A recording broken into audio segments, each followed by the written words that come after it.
We now pick up my Channel 7 Spotlight interview with Dr. El Sayed on WXYZ.com. Your major priority if elected? Yeah, so there are a number of them. I think number one, we've got to rethink about how we build a stable, consistent, sustainable, equitable economy. Let me tell you what that means. Right now, our state is both the second highest corporate subsidizer and the second highest per capita corporate subsidizer in the country. For the past 10 years, Fortune 500 corporations haven't given us one net job. We've got to think about how we make this the kind of economy that's focused on small business. What does that mean? That means we're building out access to high quality public schools for everyone. We're building out really high quality infrastructure, whether that means fixing our roads or making sure that another Flint never happens because we fixed water infrastructure. And then that means empowering people in their lives, making sure that every Michigander has access to healthcare because we've stepped up to the corporations who are buying and selling healthcare and excluding so many, 600,000 Michiganders. So will you keep an organization like Grow Michigan, which has been working very closely with the Michigan Strategic Fund to advance small business in this state? We would, and what we'd want to do is empower them, but change the focus a little bit. So much of the conversation has been about unemployment. And here's the thing, if you give somebody a half a job, they're not unemployed, but they don't have the access to the lifestyle that they deserve. We've got to change the focus to be about median household income. How do we grow household income so that we're not just providing jobs, we're providing jobs that pay a living wage and where folks have access to the benefits that they need. That's the focus we need to have. And I think being able to empower a Grow Michigan to focus on small business opportunities and to make sure that the workforce is well prepared for those opportunities, that's the focus of Michigan that we need. How will you make Michigan a top 10 education state? Well, number one, we've got to tackle Betsy DeVos's corporate agenda, right? Betsy DeVos has been about how do you open the doors for-profit industry to take over public education. That's got to stop immediately. And my goal is to be able to disempower for-profit public schools, make sure not to shut them down, but to make sure that they're run nonprofit, to change the way that we fund. So right now, we're funding very inequitably. There's a $780 gap between high income and low income schools. We've got to make sure we stabilize that. And we've got to support low income school districts to have great buildings. I personally inspected city schools, saw mice in the corner in the city of Detroit in first grade classrooms. We've got to stop that from happening by empowering those local districts to fix their buildings. And then what we have to do is make sure that college is debt free for any student coming from a family under $150,000 that earn under $150,000. How are you going to pay for that? Look, at this point, it's about a $6 billion push, right? And being able to work with the universities to say, what is it that we can do around trimming the administrative cost that has gone so high in college education is critical. The second thing is, there's a lot of investments we can make in early life that grow and mature to be able to pay for a child's education over the long term. But then here's the big issue. Like I told you, we subsidize corporations to the tune of billions of dollars. If we stop subsidizing those corporations and start empowering kids to be able to go and get a debt-free education, that solves the problem right there, Chuck. Legislation is in the process right now of trying to make Michigan schools safer than what they currently are. Is the legislature, the governor, moving in the right direction? Any conversation that says that we should have more guns in schools and not less is wrong-headed. I mean, Chuck, let's just walk through the scenario. Imagine that there is an alarm that goes off, you know there's an active shooter in a school, and you've got two teachers who are armed. Both walk out looking for that shooter, and they see the other teacher with a gun. They don't know who the shooter is. They start shooting at each other. SWAT team comes in, they see these two teachers who are armed, what do they start doing? It's just a stupid scenario to begin with. To me, so teachers should not be able to have guns in schools? There should be no guns in schools. Should there be security guards in every school? I think there should be security guards outside of the schools guarding those schools, and I think that is a sensible approach. But again, no guns in schools. I don't want bullets flying in a classroom where my baby girl might be going there just to learn every day. And so we've got to stand up and make sure that this is not about more guns in society. This is about taking a fresh approach to thinking about when and where and what kind of guns we should have. To me, smart gun reform that protects our kids is the kind of gun reform that stands up and says the kinds of guns that were designed for a theater of war just don't belong on peaceful streets.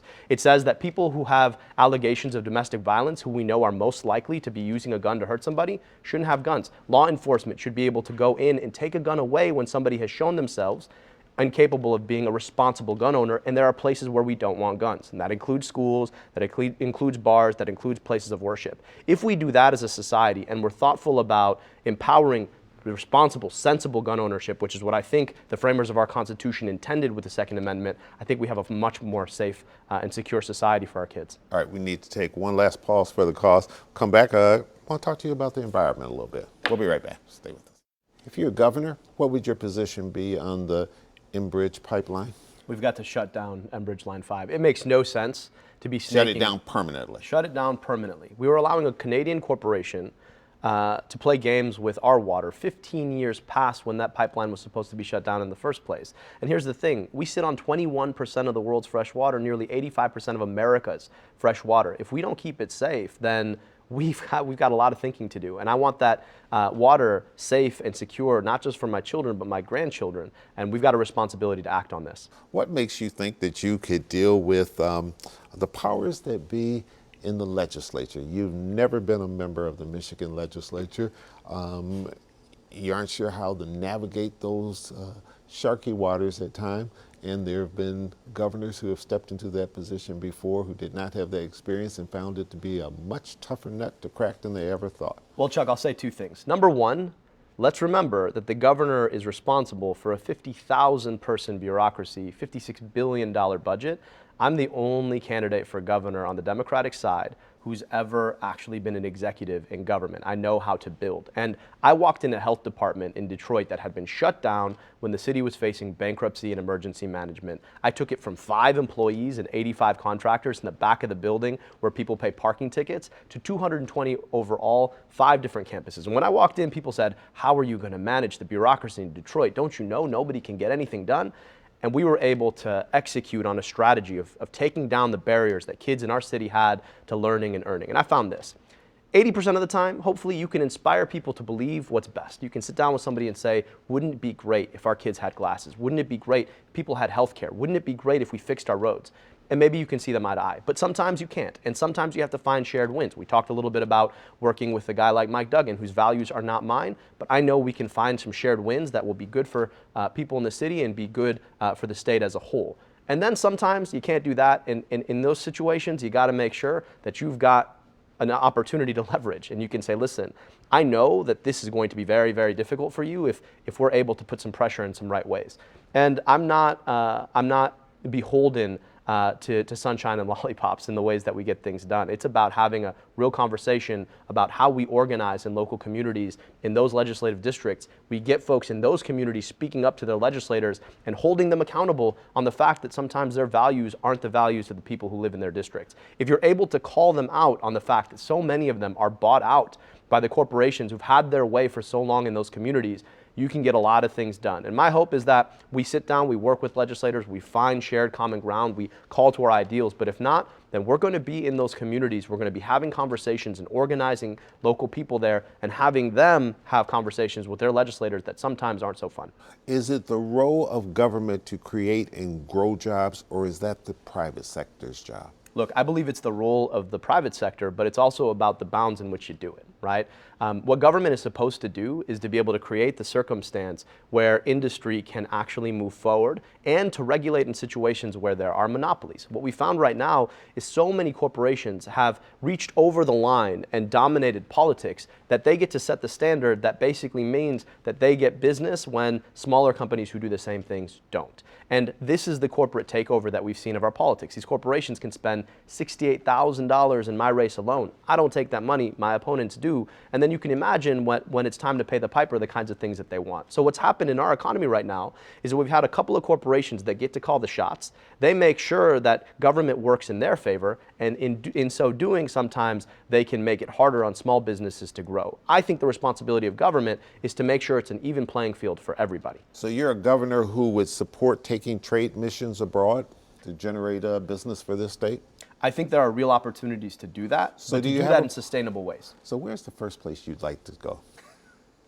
Not on a personal level. You'd like to take the chambers and Right. other representatives of the business community and reach out to a particular country. Where I think there are real opportunities to grow and partner. You know, I'd have to sit down and look at that. I think there's great work happening everywhere. But to me, the key point when I do stand up is oftentimes the chambers get to go, but labor unions don't. right? And we don't always negotiate with a focus on jobs, we negotiate with a focus on business. So whichever trip I go or wherever I go, I'm going to make sure that I have representatives of the workers who are going to be doing that work and make sure that the deals that we sign are beneficial to the folks who are actually doing the work here in Michigan. And I think they're the ones who've been forgotten in so many of these trade missions and these trade deals. Two quick final questions. Get elected governor, you've got a big rainy day fund sitting there.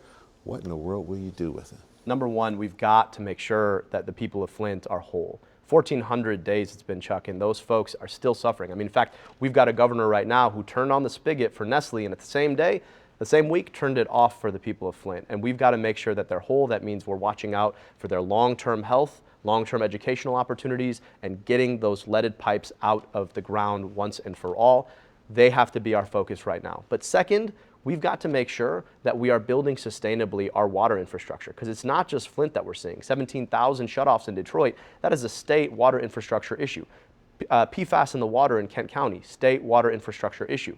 I really think that for a state that's defined by its fresh water to be able to be the epicenter of almost every water-related disaster we hear about on a national scale, that's an embarrassment of our politics. And we need a governor who's serious about those issues, willing to solve them, and willing to do what it takes to get it done. All right, here comes one of those esoteric questions. If your car says something about you, what does your car say about you? So I drive a 2017 Ford Focus. It's gray and it's got a great sound system. Like the one thing about my car, people get in it, like it's awfully small. It's well built and very fuel efficient, but it's got a great sound system. So it says I'm efficient, but I like to have fun. All right, and if you get elected, I'm sure Ford will reach out to you and say, what can we do to help you for that promo? Appreciate it. It's a pleasure meeting you. It was my privilege. Thank you so much for having me. Good luck on the campaign trail. I know it's a long, tireless road. Well, it's worth it if we get to serve the people of the state. All right.